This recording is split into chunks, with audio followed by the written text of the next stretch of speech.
little stutter with the yeah, I mean, it is what it is. Ladies and gentlemen, people with jobs, people without jobs, middle class, upper class, high class, all that. Cats, snakes, chickens, ducks, elderly people and twerkers, we present to you another edition of Behind Enemy. Actually, you know what? There was a cat just now, just a second ago. So it all works out.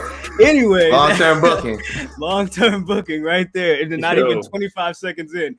This is the greatest Thursday of all time. Exactly. The Public Enemies podcast, of course. We are back with another edition of Behind Enemy Lines.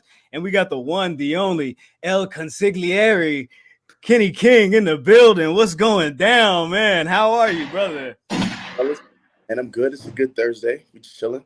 Oh, man. Hey, man, it is what it is, man. One day closer to Friday, which means that it's one day closer to the weekend.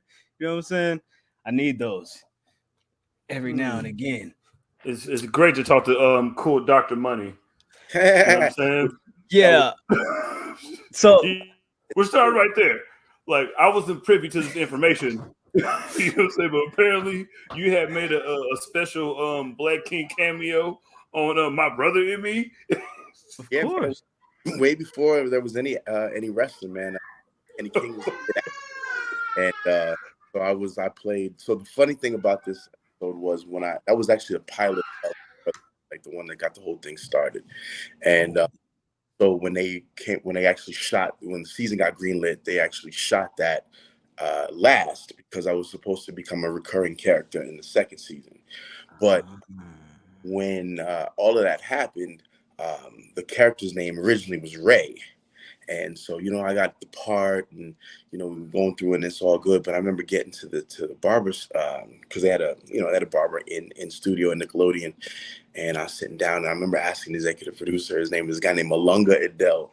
And I was like, Alunga, man, my boys are going to clown me if I got Ray in the back of my head, man. You should. That's my fucking name.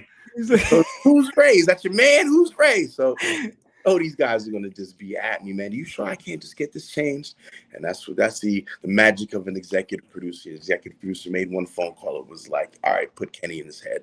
So they changed the script, they changed everything because I was not trying to go back to school. Ray in your head, nigga. It was gonna be like, you got another man's name Ray in your head. Oh man, no, that's ever. That's one of the like the craziest like just Easter eggs, just drop gems that you could just put on somebody. Like, I was in My Brother and Me. I was really out here, child star. And every Black person is gonna be like, what? What episode? And then you're gonna explain to like, remember the episode when they got the haircuts? Like, oh, and they're gonna know exactly what you're talking about. You know, you're a part of American Black history. That is true. Also. In many ways than one. And honestly, you're the closest that we're ever going to get to meeting Cool Dr. Money. So you're Cool Dr. Money now. Right. Kung Fu Kenny King. I don't even know. Ladies and gentlemen. Like, I don't know what his name was out.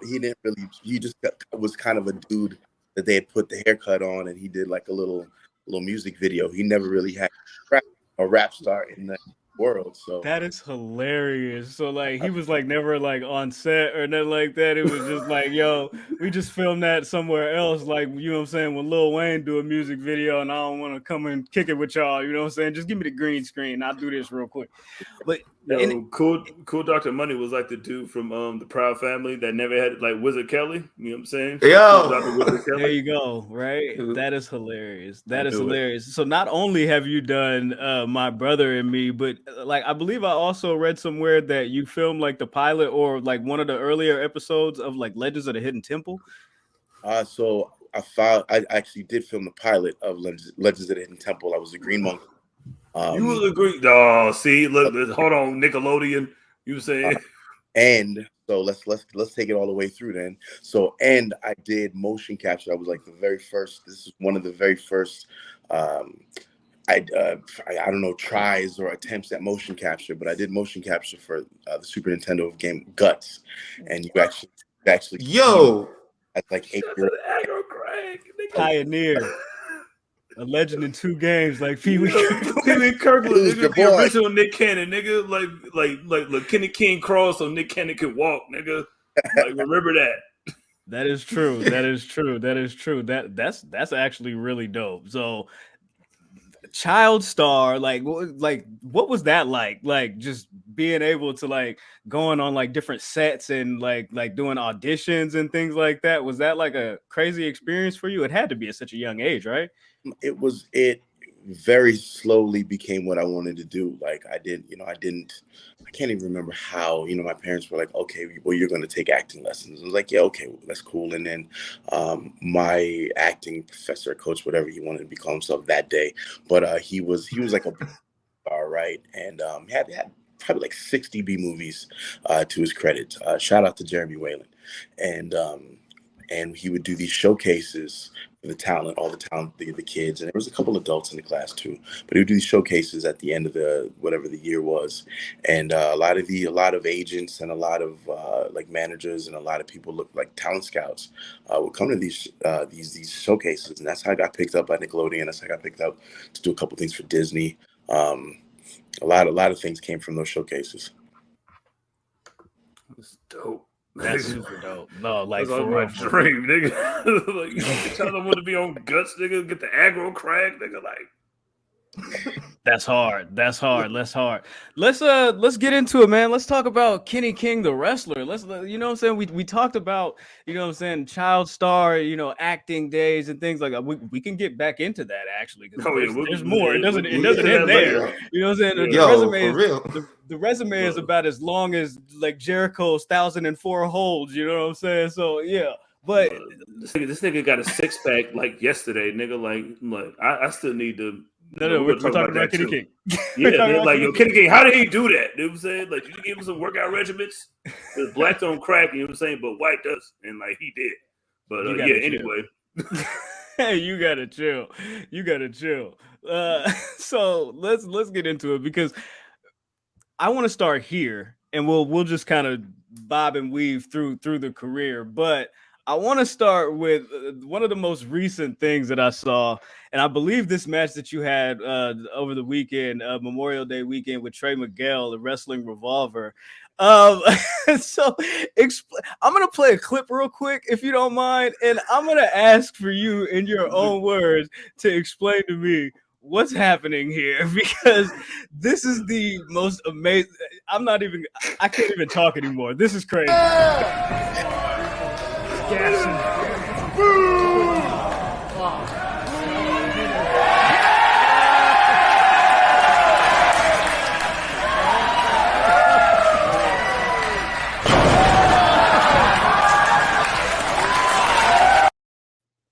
That's got to be the most amazing thing I've ever seen in my life.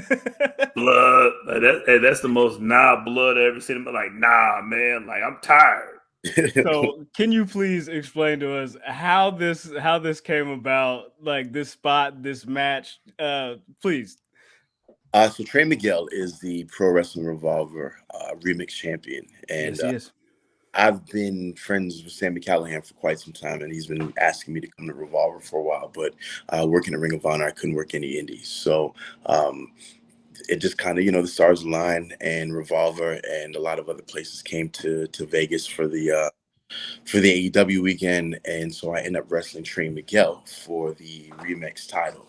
So there's a stipulation to the championship, which is the champion gets to determine the stipulation. So I don't know if you know Trey Miguel, but Trey Miguel is a Mary Jane aficionado, right? Yes, he is one of the rest. Bill, right?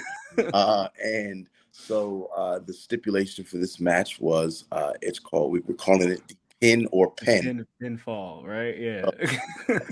So basically what it is if you are unsuccessful at a pinfall, you got to take a hit of this pen. So that makes for a whole lot of clarity, so they say. First time I've ever done anything like that in a match before. And it sounded like a great idea.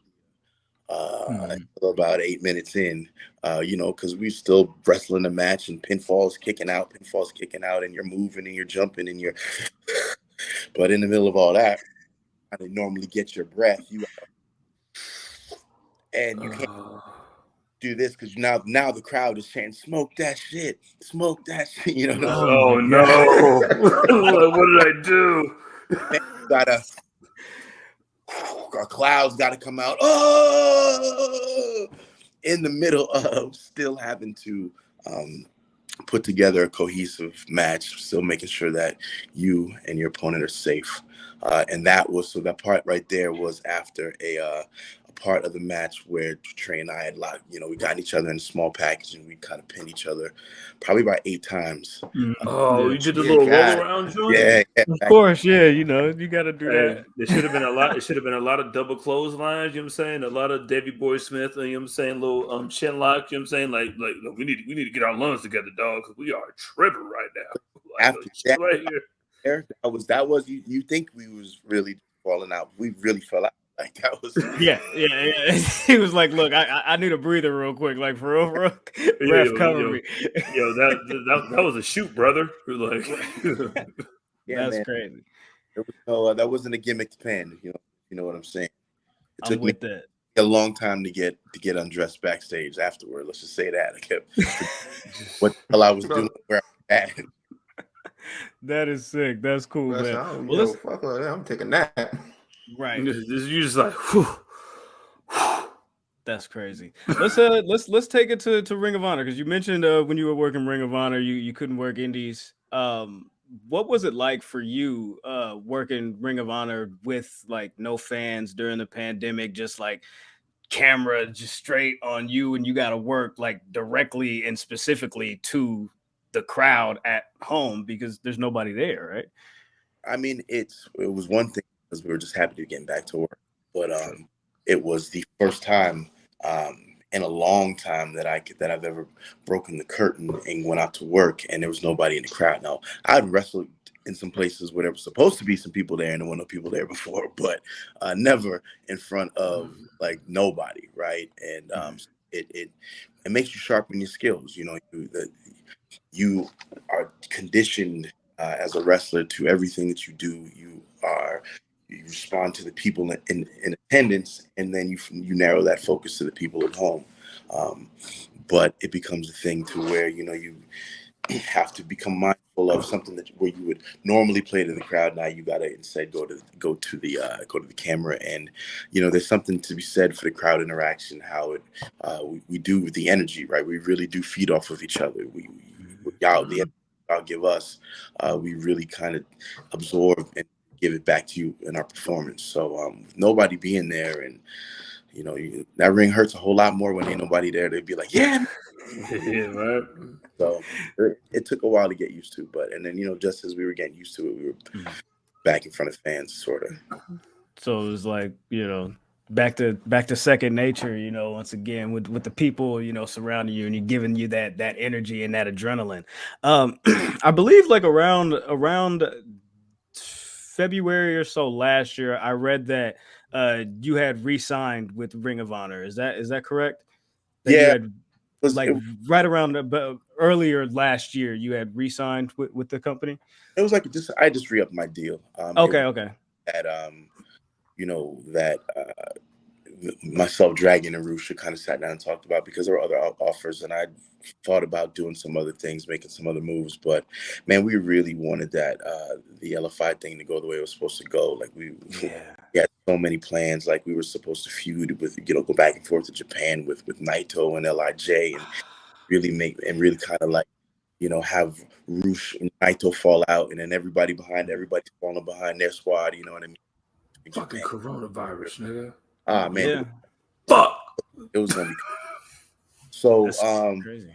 So with that kind of getting killed by Corona, because that was our summer. That was what summer 2020 was going to be, LFI versus LIJ, and with Corona kind of killing that, we really just wanted to kind of give it another shot. Ring of Honor was saying, okay, we're going to get back on this. There was a lot of rumblings before Corona about Ring of Honor getting a live TV show. So we Bruce, Dragon, myself, like it works because we really, we were real crew, we were real tight. So we looked at it like, they Dragon turned out a whole lot of money to re-sign and come back and do LFI that last year. So it was a thing that we wanted to do.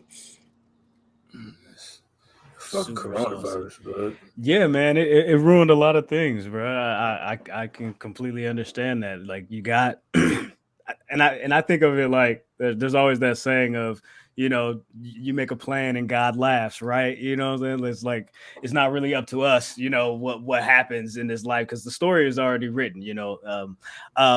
Let's talk about, since we're talking about Ring of Honor and we talked about like the plans that you had in that. Within the last year or so. You also had a crazy rivalry with Shane Taylor. And just the story of that, how it went from you guys were cool to that relationship breaking down, and just like my speaker did here, but that relationship breaking down and the way it all culminated at Final Battle. A lot of people were saying that match kind of snuck in their list of match of the year for 2021. Did you hear that? Do you put any stock into that, or how do you feel about that match and that story in particular? I mean, if it's not match of the year, it's probably story of the year, because of the long-term storytelling that culminated in that, right? That piece right there, like the way that we crafted that match was the way the entire story. When it first happened, when the whole thing broke down, where I chose Roosh over Shane, like that was a very strong moment for us, and we were very adamant about that to the office, that like we don't want to even come close to each other for a while. That's a strong moment that needs to sit, that needs to be definitive. And then the way that we continue to try to and shout out to the creative in ROH for letting us really kind of tell that story and giving us the leeway and giving us the room to tell that story. So with the actual match coming up, and we were silently lobbying to be the main event because at the show that means so much, Final Battle, that final fight with me and Shane really kind of had that kind of weight to it. But I understand title match and such and all of that, but we certainly approached people and we certainly put it together and fought and took risks like it was the main event. So I feel like that is why. I mean, I've heard it, and shout out to everybody who enjoyed it. That had chatter on my Twitter for like a full month afterward. Like, so many people were just replaying the spots and just talking about it, and deservedly so. Like, bro, it was fun. I was mad at you the way fans was mad at KD. I was like, yo, you turning your back on the squad? It's not even that. Like, I'm saying? Like, still in the show is still in the show. Whether I go the first, second, third, fourth, last match, nigga, like, still in the show is like, that's what they talked about at the end of the shit. You know what I'm saying? And like, and it's just great to see like two, I'm saying, Kangs, you know what I'm saying? Not your last name, no pun intended, no triple entendre. Don't ask me how on accident. But I want to talk to you, like I said, don't listen, don't look at these niggas right here, man. Let me tell you something about you, Kenny. All right, like, so like when I had a PlayStation 3 that I got, that a bitch bought me on accident in 2009, I had bought like one of these things on the little PlayStation 3. It was like, yo, wrestling, and it was like Ring of Honor, and it was like 2010, and I don't know what Ring of Honor's little show that they had on PlayStation Plus that I can buy in HDNet, ROH on HDNet. You were saying right before, you were saying the little dude that went to the little parties, you were saying they had the girls pulling their titties out on there. Like, I'm saying, like I watched some shit and it was like, yo, Kenny King's gonna fight. And I remember talking to my partner and I was like, I don't know who he is, but he sounds black and that sounds like a great name. So he's probably gonna win. And then like you was just whooping Son's ass, and then like you did, like they call it a meteor right now. But to this day, I still call it Kenny King's double knee of death. And you hit Son with a Kenny King double knee of death, and I was like, all right, wherever he go, I go. And then I was like, oh, he was on Tough Enough? Yo, tell me about Tough Enough, dog. I want to know about Tough Enough. Man, tough enough. So how that even happened was, so I transferred from Florida State to University of South Florida in Tampa, and I was at so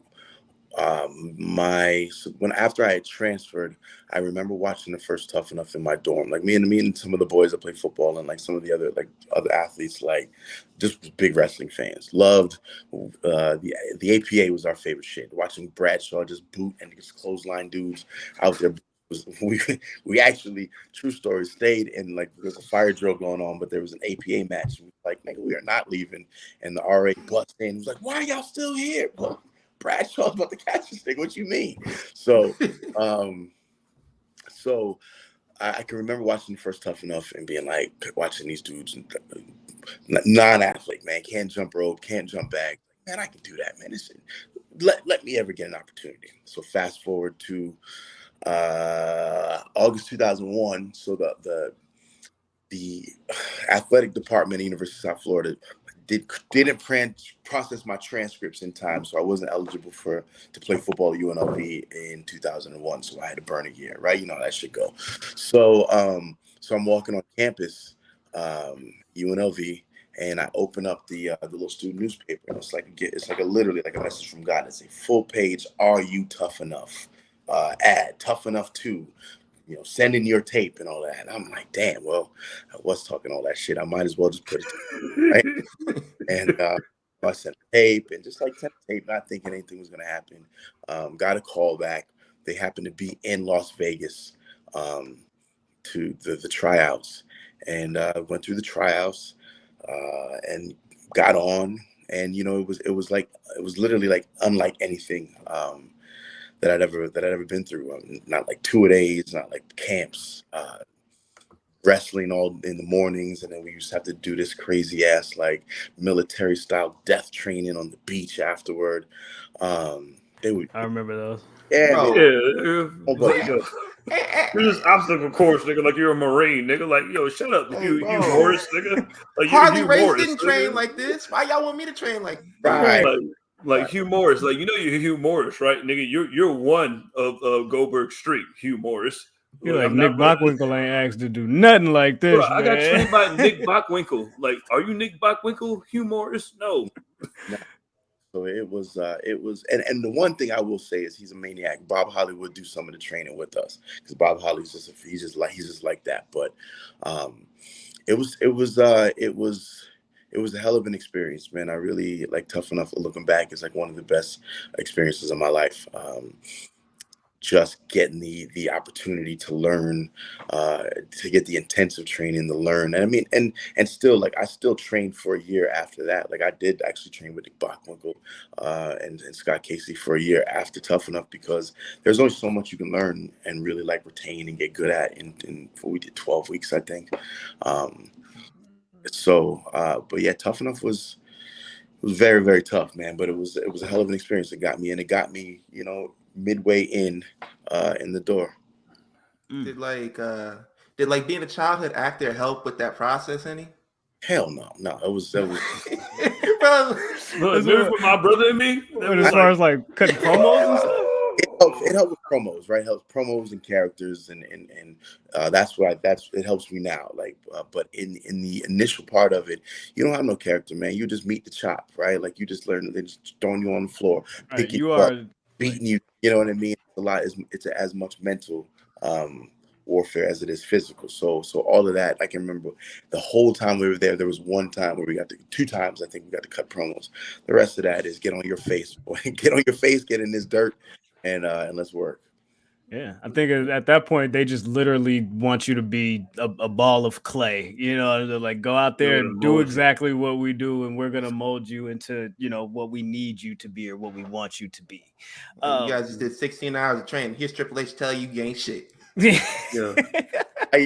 Taz came in and told us we wasn't shit. Taz. Oh, yo, man.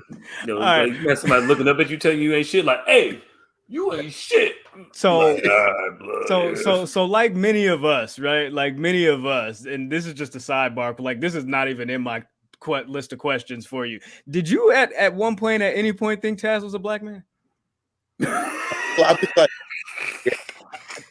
I wondered because I was a big ECW fan, so I wondered. But the minute you see him, you're like, oh, nah, he ain't black. He's like, nah. Bro. Yo, we were so desperate for representation that we was just like, yeah, that guy, he's definitely a black guy. Yeah, because a black dude would just totally just like all the suplexes he was doing, and then he would just like choke a nigga out, like, all right, that's enough, nigga. Like, so like he could be black. He could be the way he acts. He's very aggressive. Yeah, it's like it's like you project yourself in like cartoons too. Like I for sure thought Piccolo was black. Oh, Piccolo black, Panthro's black. You know. He's like, don't get me started. Piccolo is just like the cool black uncle, you know what I'm saying, that the kid had. He was like, you know, go hang out with your uncle who's going to teach you how to barbecue and like, you know what I mean, like cook chicken right. And then like, I'm saying, change your oil. I'm saying everybody got that uncle like that. Way before Piccolo was Panther from the Thundercats. And as a young boy, I was like, black, yo. Panther got the nunchucks. He got the deep voice. That's Uncle Panther right there. Nigga, Uncle Bro. Yo, niggas love nunchucks, nigga. I don't know what it is, but like every black person, like every kid had a thing of nunchucks. Like everybody took a towel and be like, ha ha ha ha ha, nigga. Nunchucks are really dope. I'm not gonna hold you. All right. So you got Slammiversary coming up June 19th, and as it stands, we're looking at the Ultimate X match for the X Division Championship. Ace Austin, Trey Miguel, Speedball Mike Bailey, yourself, among others. Question for you before we get into the match: does Impact Wrestling management know that they booked this match not only on Father's Day but also on Juneteenth? No, I don't. I'm just wondering. I'm just wondering if you've had any conversations with management, you don't have to win tonight, you right? know me, like me and Trey Miguel got to come down, like, you know what I'm saying, same time, or you know. I mean, you know, one, I'm not gonna be with my kid on Father's Day working. Oh man. And two, it is Juneteenth. Mm-hmm. You know, I gotta figure out a way to get Dr. Umar to come out with me or something like that. I gotta, right, bro. Dr. Umar at the mall talking to white women. Like somebody call Dr. Umar on Dr. Umar, please. Right. He's like, huh? That's crazy. I didn't see that. Make a heel turn into business, bro.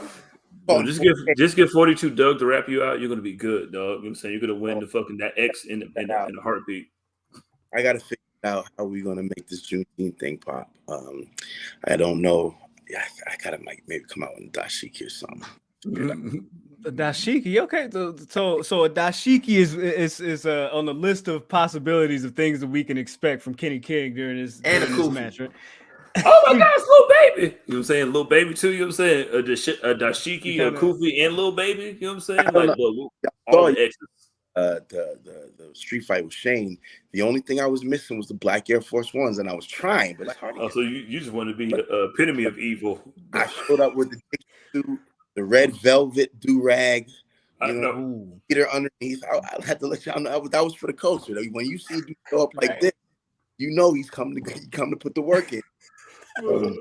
Sporting waves. I just used a double-sided brush before I walked out here and put the do-rag on. Yeah, so you know. See, you gotta do that.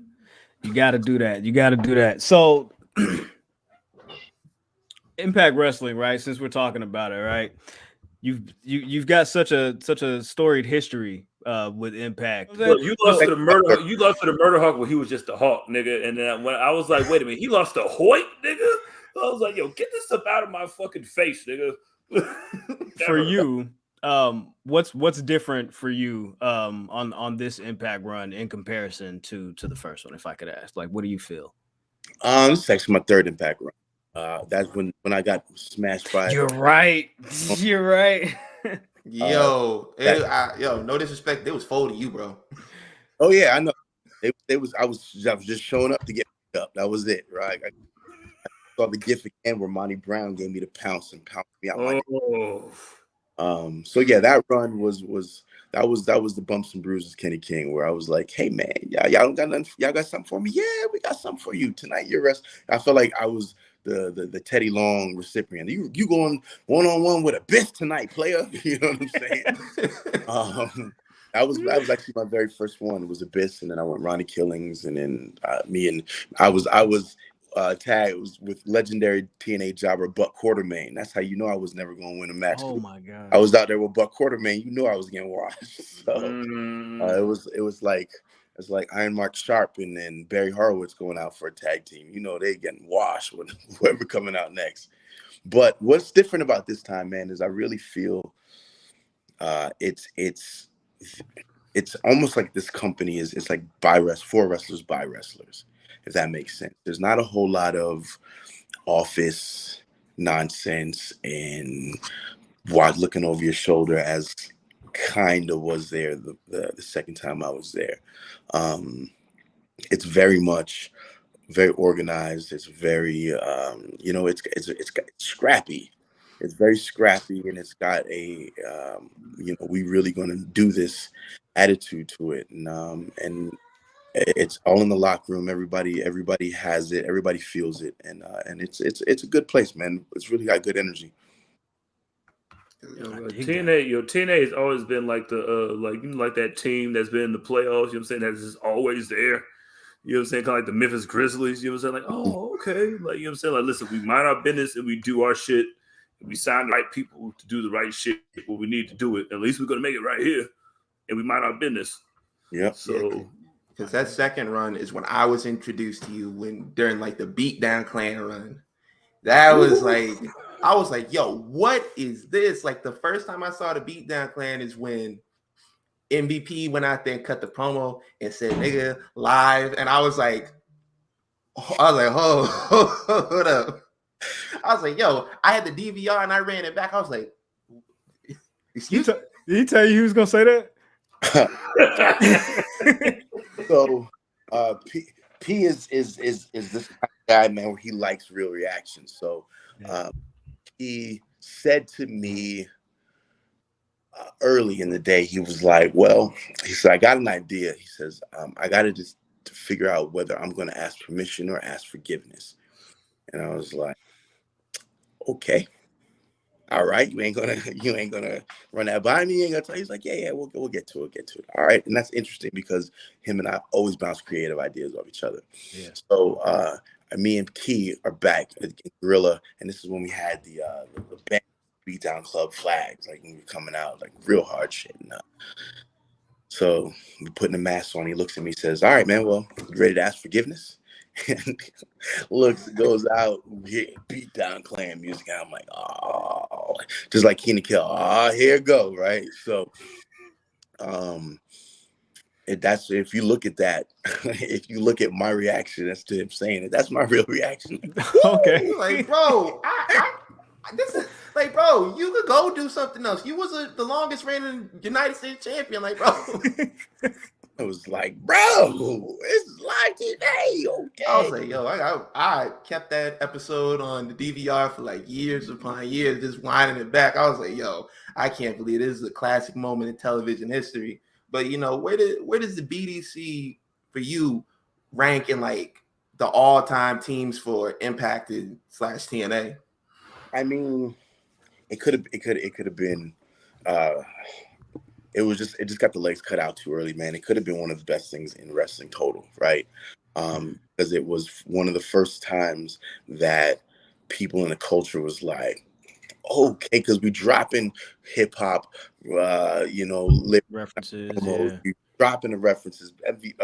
Homicide pulls out the ox out of his chin, says, I'm gonna give Kurt Angle $150. Like when people went crazy. $150 on you know what that means, right? Yeah. Very much a this is for you. This is only for who it's for. And if you don't get it, it ain't for you. Kind of vibe that we were given, and people were really, really digging that, man. And it just y'all can play with yourselves. We can go play with some hoes. That's a classic line, bro. Classic. I always got that tattooed on me when I was 20. You know what I mean? You know, we were just dropping it. We were doing it for us. And in turn, doing it for us was like doing it for us, you know. Right. And why I feel like it was so organic, and that's why it was so real. I mean, if you go back, depends on who you ask. You know what I mean? It'll be one of the top 3 factions in Impact history. Just depending on who you ask, because it wasn't for everybody. It wasn't for everybody. Nah, It was for definitely not. Like, That is do you true. think like that, like BDC having its legs cut off Monday? You think that's similar to like the Hurt Business going through like the same thing? Because like, yo, what were your thoughts on the Hurt Business when it like came together? I mean, it's a natural evolution of what we were doing, right? It is exactly what we were doing, just advanced, right? So I mean, I was jealous because I was like, oh man, if I could just, but it's just how. But I was very happy for Shelton and Seth and Bobby and MVP, because man, like I felt like I was out there. I felt like that was an extension of what we had done, and just, I mean, you can't have something like that do too well. It's because something like that, it has to be for the people who run the company, right? If the people who run the company don't understand it, or don't, they don't have the grace to be like, all right, we don't get this, but everybody else does, we'll let it run. You know what I mean? It's been proven that over there, it's got to be for an audience of one.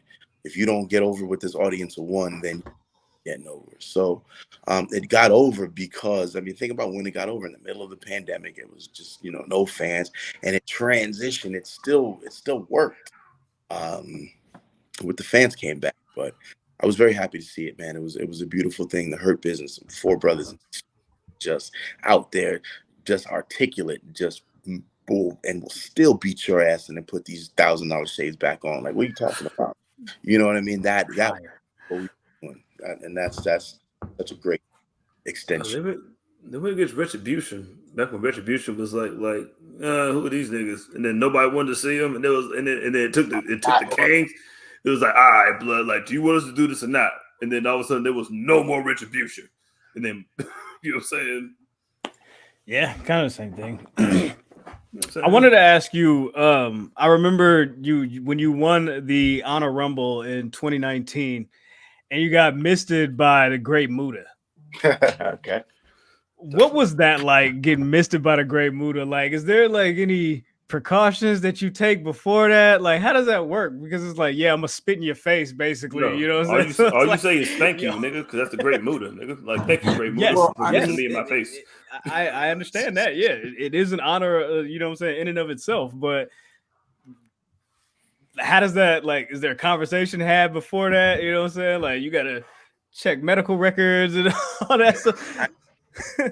It's a lot like, all right, I mean, he got here, so hopefully shots are all up to date and whatnot. But the worst thing about that was I had just bought this. I spent $500 on this new gold gear, MSG. You know what I'm saying? Like, man, this is gonna be some fresh new gold gear, and that red shit never comes out, bro. So it's one of those things where I was like, oh, you got to use the red. You ain't got no yellow mist. You got some yellow. Because that'll work. Bro, yo, you got the Pretty Patties mix. Oh my god! Like, it's red. All right, man. So back to the television aspect of your career. Yeah. The Bachelorette. You did The Bachelorette. So, like, what I want to know about The Bachelorette is, one, how do I ask this? You still keep up with anybody from that show? Yeah, man. That was actually one of the best things, man, about the show was the assembly of dudes is one of the greatest group of dudes that I think that I've ever met. And a lot of us we still keep our group chat. We still, we big each other up. Dudes have gotten married, had babies, you know what I mean? We still keep up with each other because it was, I remember some of the producers, even the girls saying, man, I think these guys like each other more than like her. Well, we did, right? We enjoyed it with each other, playing spades at the house, or whatever conversations. We really much enjoyed each other probably more than everybody but Brian anyway. So, shout out to Brian and Rachel. They're still together. That's great. But, for the rest of us, it was like, man, these are my boys. And That's cool. Yo, like a brotherhood kind of. it really is. It really is. That's when you dope. look at kind of like the circumstances of the show, like, yeah, we all in here to get to that woman over there, and y'all all become like brothers. Like, yo, that's crazy. I mean, we know she picking him. You know what I'm saying? She been liked him. You know what I'm saying? Like, she been liked him. You know what I'm saying? You might as well be cool with each other. You know what I'm saying? So we got to be here for the next 12 weeks to get this rose that we don't want. You already know. Once we kind of figured out what it was, and we all kind of like talking about what it was, you're like, oh man, all right, well, cool. Oh, you got to go on a date today? Damn, bro, we was about to play. I got to go, but I'll be back. Maybe because some dudes didn't come back. So it was like, oh no. You're like, Jack didn't come back. No, Right. That is hilarious. I seen enough Bachelorette. Like, yo, I used to be at my auntie's house like every weekday. So I was like, no, I definitely know how it goes on it. Yeah, no, he wasn't a horse and carriage ride and didn't come back. Like, damn. But like, you were really like one of the most beloved contestants on that series. Like, that's for that season. You know what I mean? Like, a lot of people were like really into like your path and your story. And that relationship with Rachel and all of that. Like that was dope. That was super dope. There was a clip that ABC had played, and I went back to grab it because I just thought it was hilarious because they had you looking like a straight menace when against this dude with Lee.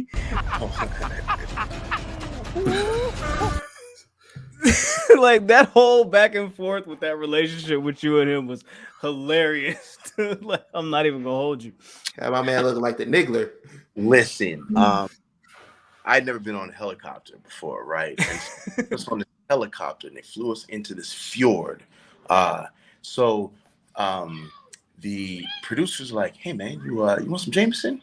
Yes, I want some Jameson. Indeed, nigga. What are you talking about? A lot of that. Sailors. Jameson. So by the time we got to that point, I was already on one, and then this dude is lying to her. He's telling her all kind of stuff. So the end of that, when I come down, because he just told her that I pulled him out the van in South Carolina and I'd assaulted him or some shit, right?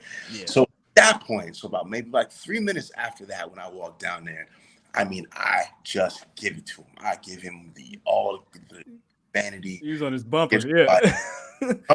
I can remember this specifically.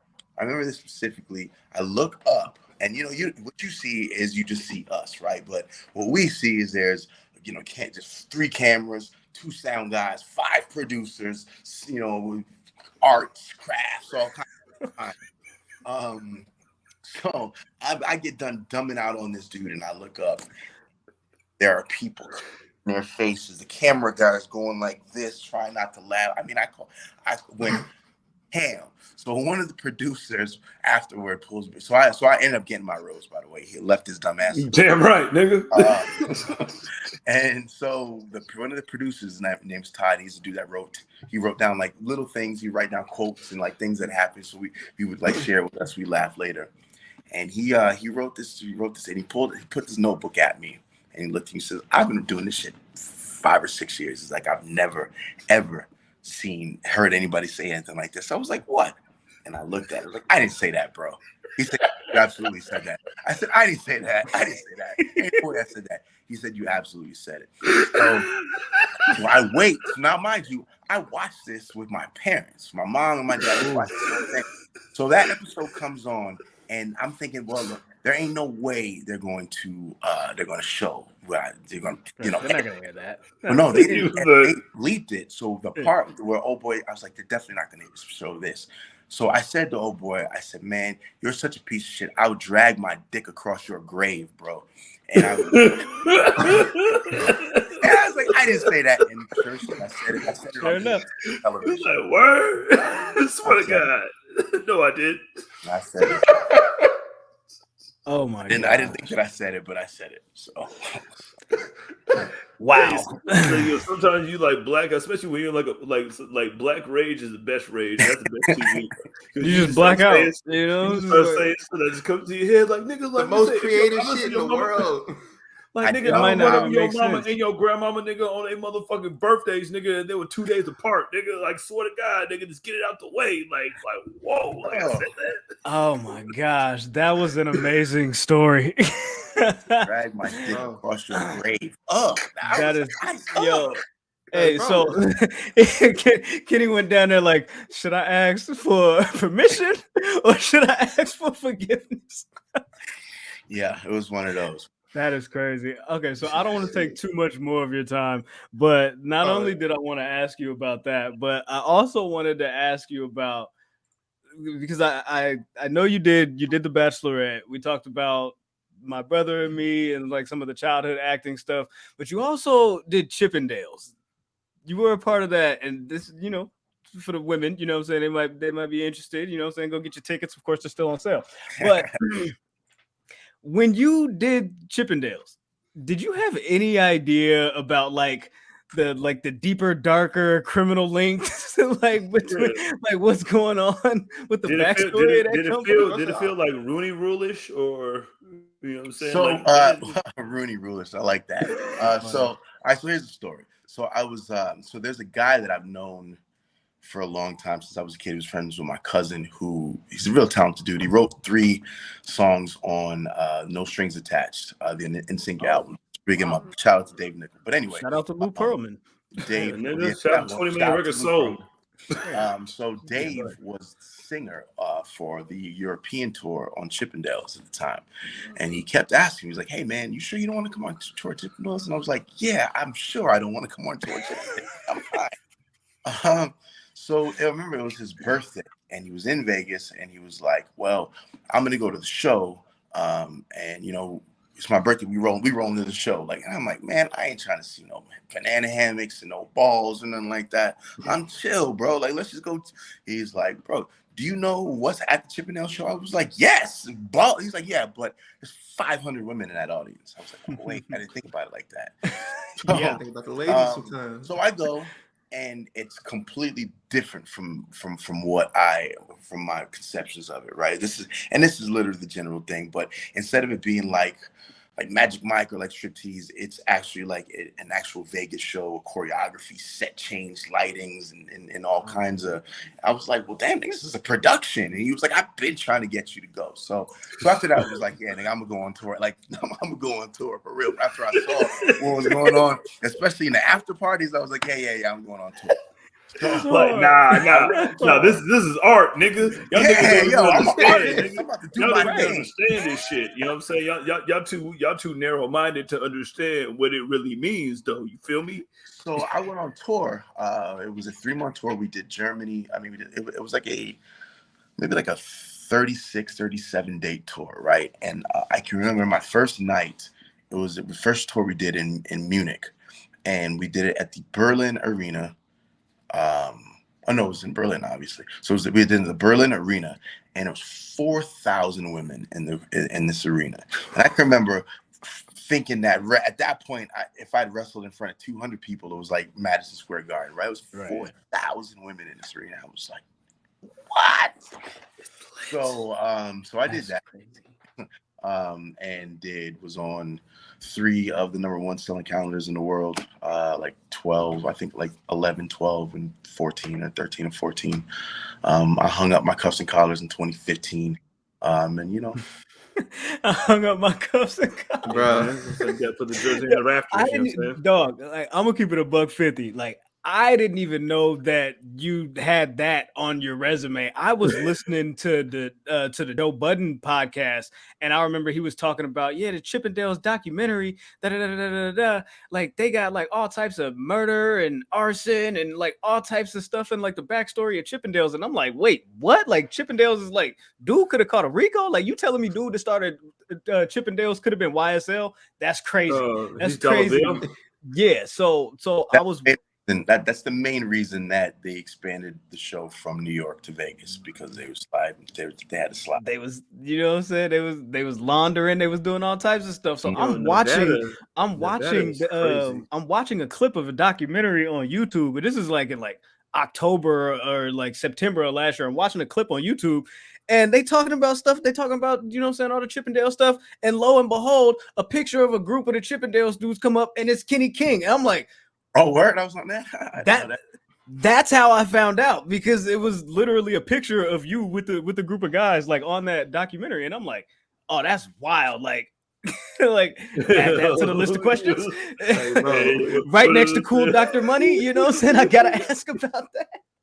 Yeah, so you was a Chippendale dancer and you got a fancy haircut, nigga, in your whole lifetime, nigga. Tell us about that. It was interesting because for a long time, man, I just kept that separate from wrestling. And I didn't know how that would transition and whatnot. But at the end of the day, I was like, well, I'm a headliner in a Las Vegas show. Like, I don't fuck with these other people. Right.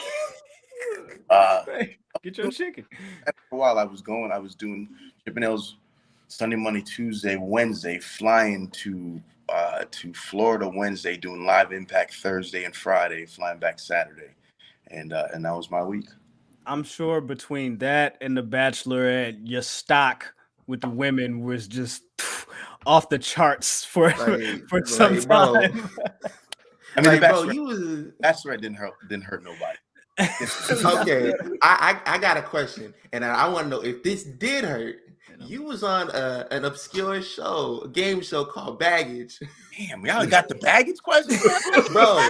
Yeah, people don't know about baggage. I hit him in the group. I hit him in the group chat because I was like, "Yo, I'm gonna ask this question about baggage." They're like, "What's like, baggage?" Huh? And I was like, "Yo, y'all." I was like, "I thought people had heard of it." Baggage, for people who don't know what it is, it's basically a show you get on there. Everybody has like their little quirks and things that they don't like about themselves or crazy things they've done, and the main person on there picks who has like the least worst thing that they can live with in order to date them. And then at the end, they reveal their big baggage, and the person that they chose has to decide whether they can live with it or not.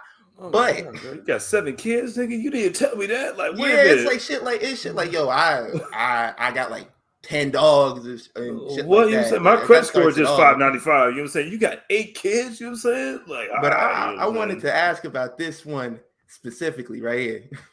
Please, I never heard of this before.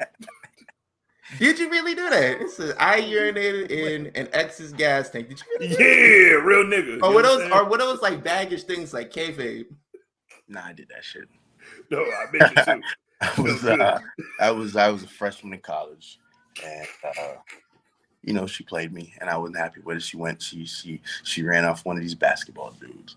So I, and South Florida, there was real tension between the football players and the basketball players, and so she played me for a basketball dude. And I wasn't very mature, didn't know how to handle it yet. So I was like, all right, well, I got you. It was one night I would, I'm gonna piss in this gas tank, bro. I'll say less. You are a menace, my guy. Hey, bro, I can't find the episode online anywhere, but I'm gonna see if I can find it. What were the other 2 cases that you had? Bro, this pops up like every 18 months. My Twitter will blow up because this episode of Baggage will come on, and it was just something that the PR guy from Chippendales picked like 3 guys and sent him to. Because it was the way that this was started was like this show, because I think it was the first season. So it was like, hey, do you want a dating show hosted by Jerry Springer? And I think that's how the whole thing even happened. They were like, hey, well, who wants to go on the show? I was like, oh, shit, I love Jerry Springer. I'll go.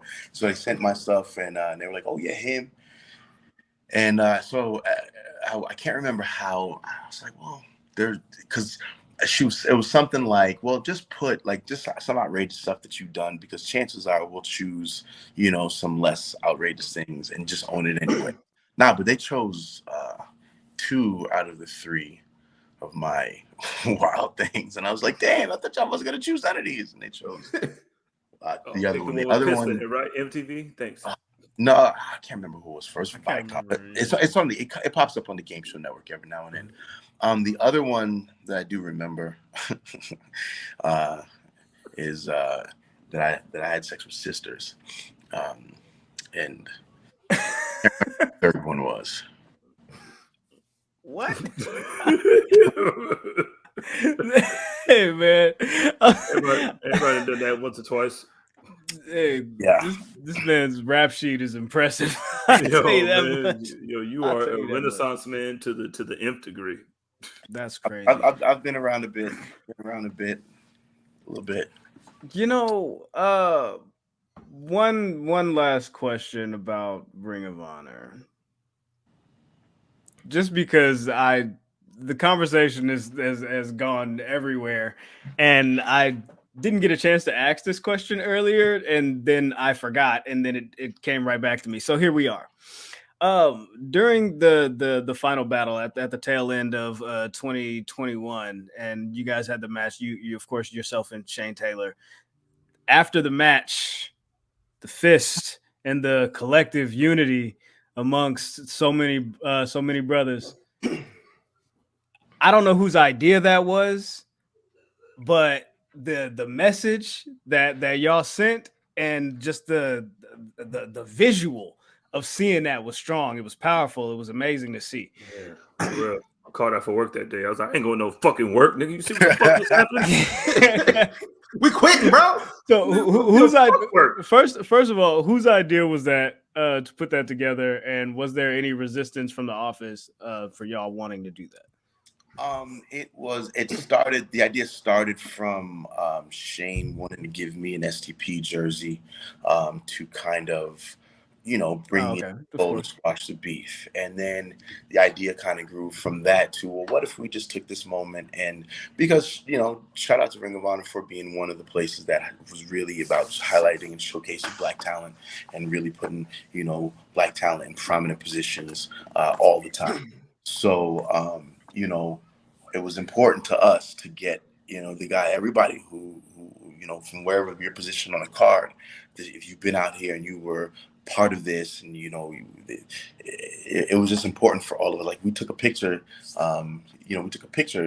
maybe a year prior. It was all the Black talent in Ring of Honor, you know what I mean? It was fists up. And so we just wanted to do, if that was it, right? If that was going to be the last little bit that you saw from us as a Ring of Honor unit, that we wanted everybody, Cheeseburger, Eli, Caprice, everybody to come out and show solidarity, man. And it was very humbling and it was very encouraging to see the kind of response that it got. Also, it was one of those things that we asked for forgiveness rather than permission because we wasn't going to tell nobody was doing that anyway. There you go. Yeah.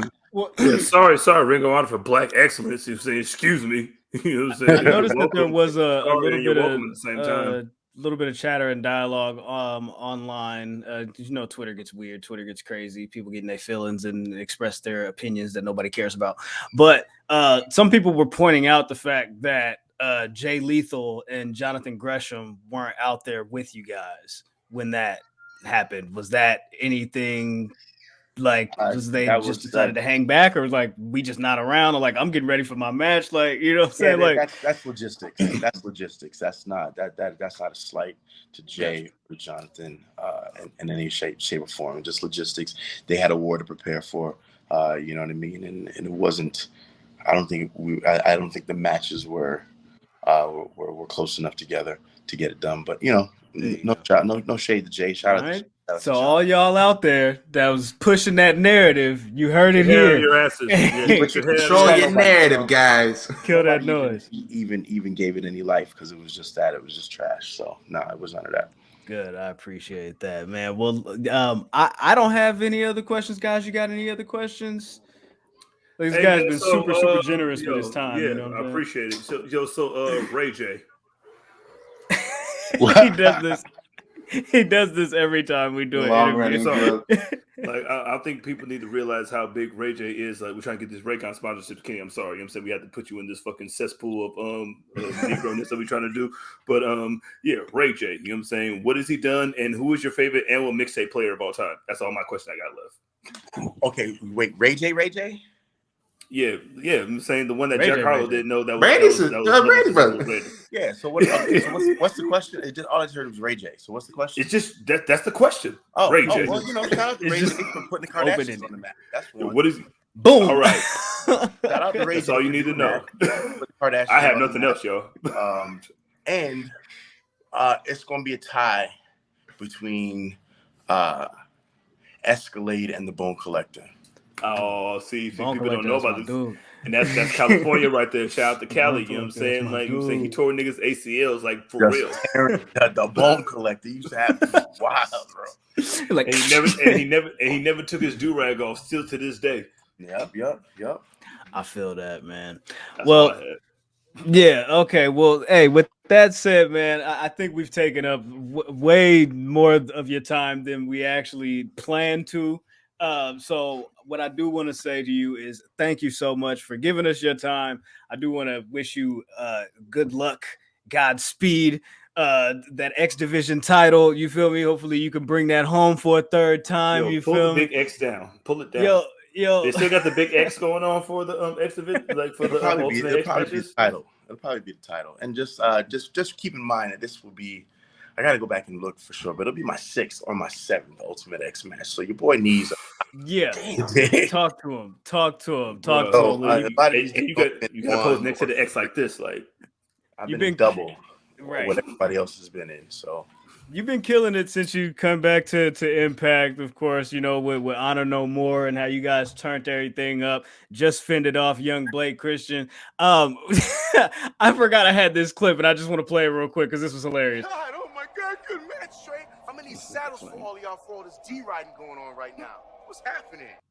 I don't think people understand how much mileage we can get out of that clip as a collective. So I just want to let you know. Use it. You got it. You are giving us gold. You feel me? So on God, Juneteenth, Sunday, Father's Day, you know what I'm saying? Make sure y'all stay tapped in, stay tuned in, because as this match is right now, there's still some people that are going to be added to it. You know what I'm saying? But Slammiversary, live on pay-per-view, live and direct. Stay tapped in, stay tuned in, stay dangerous.